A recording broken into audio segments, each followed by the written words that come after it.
আছি আমরা আজকে এখানে জড়ো হয়েছি। এটার একটাই কারণ, আমরা যে বহিরাগত যে স্টেটের আমরা ত্রিপুরা লাগে একটা নির্দিষ্ট ভ্যাকেন্সি, এটা আমরা শুধু ত্রিপুরা লাগেই রিজার্ভ থাকে, ঠিক আছে। এটা ইউপি, বিশেষ করে ইউপি আর বিহারের কিছু ক্যান্ডিডেট আয়া আমরা ত্রিপুরার মধ্যে ফেক পিআরটিসি যেটা এটা বানায় সেটা আমরা ভ্যাকেন্সিটি নষ্ট করতেছে, তারা আমরা চাকরিটি নিয়ে নিতেছে আর কি। 2021-22 আমরা পুরো ইন্ডিয়া থেকে 5600 মতো ভ্যাকেন্সি তারা নষ্ট করছে। এরকম প্রত্যেক বছর নষ্ট করতেছে। আমরা ত্রিপুরার যে 500 এবারও 564 মতো ভ্যাকেন্সি আছে, এই ভ্যাকেন্সির অর্ধেক ভ্যাকেন্সি তারা নিয়ে নেয়। আর আমরা স্যার এত করে আমরা কিছু করতে পারি না। তারা কিভাবে নেয়? তারা স্যার ফেক পিআরটিসি বানায়, ফেক পিআরটিসি কিছু টাকার বিনিময়ে ফেক পিআরটিসি বানায় এই তারা আমরা ভ্যাকেন্সিটি নষ্ট করে। তার পিআরটিসি আছে মানে তারা ত্রিপুরা ক্যান্ডিডেট, পিআরটিসি আছে মানে তারা ত্রিপুরার ক্যান্ডিডেট, এটা কয়ে মানে তারা ত্রিপুরার কয়ে এই করে আর কি আবেদনটা করে, ওইটা সেটা আমরা পিআরটিসি ভ্যাকেন্সিটা নষ্ট করি। আপনাদের এখন দাবিটা কি? আমরা দাবিটা একটাই, আমরা ত্রিপুরার প্রশাসনের মানে কাছে আর কি আমরা একটা দৃষ্টি আকর্ষণ করতেছি, তারা যাতে মানে ত্রিপুরা সরকারের কাছ থেকে মানে করতে না পারে আর কি, পিআরটিসিটা যাতে না বানাইতে পারে। আমরা দাবি রয়েছে বহিরাগতদের বন্ধ করতে হবে, বহিরাগতদের কোনোভাবে সিট আমরা বুক না করতে পারে, যাতে সবাই পরিশ্রম করে যে স্টেটের লিগে আরেক স্টেটের মধ্যে ভ্যাকেন্সি দেওয়া পার্টিকুলারলি তারা কিনা করে আমরা এখানে আয়ে আমরা এখানে কাটক কম যায় তার দিকে তারা ভ্যাকেন্সি মানে আমরা ভ্যাকেন্সিটা তারা বুক করে তারা ফেক পিআরটিসি ডোমিসাইল যেটা করে তারা এই টিএমএ থেকে বাইর করা হইতেছে। তারা কিছু তার বিনিময়ে এটা করতেছে, ঠিক আছে, তারা করতেছে ডুপ্লিকেসি করে সেটা আমরা ভ্যাকেন্সিটা এভাবে করতেছে, যে কারণে আমরা দিনের দিন আমরা মানে বাদ গেছে তারা কোনো কাটক মানে এত মানে তুলনার বাইরে আনএক্সপেক্টেড কাটক গেছে এবার, যে কারণে খোলাবেন এত আমরা এটা ঢুকতেছে। এখন আমরা ফিজিক্যাল হইতে পারে 20 তারিখের মধ্যে আমরা এইটুকু জানাতে চাই সরকারের কাছে, আমরা আবেদন রাখতাম চাই যে বহিরাগত ভাবে প্রার্থী যাতে আমরা না আইতে পারে, কোনোভাবে ফিজিক্যাল এন্ট্রি না করতে পারে আমরা ক্যাম্পের মধ্যে।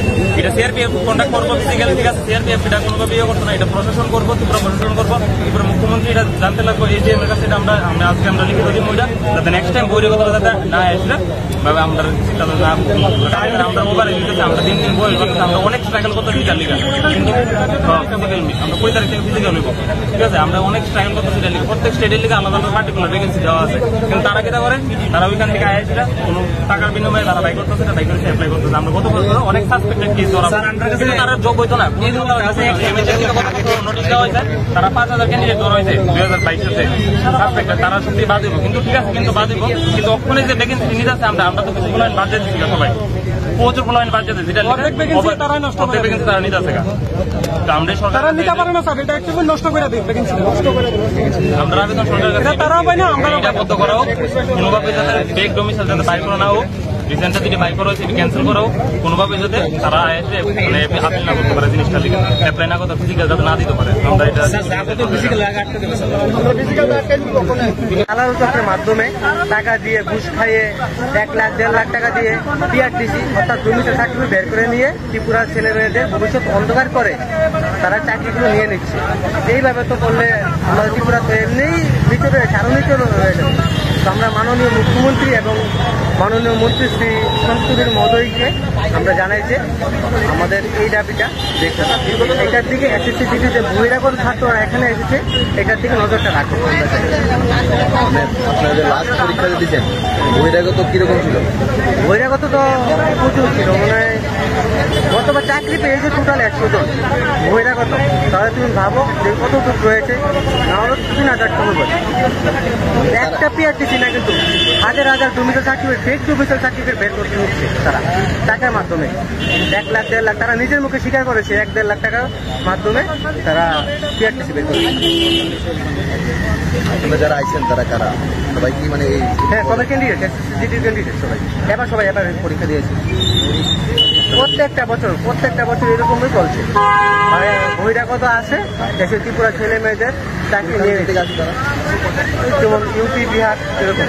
ওখানে তো কাটও বেশি, কারণ তারা তো সারাদিন পড়াশোনা করে হিন্দিতে, মানে জন্মপর থেকে হিন্দি, আর আমাদের এখানে তো হিন্দি আর ইংলিশ ভালো করে পরীক্ষা দিতে পারে না ছেলেমেয়েরা বেশিরভাগ, তার জন্য কাটঅফটা একটু কম থাকে। সেমভাবে ওরা প্রত্যেক বছর আসে আমাদের এখানে ছেলে মেয়েদের ভবিষ্যৎ কানা করে নিয়ে যায়। দেখুন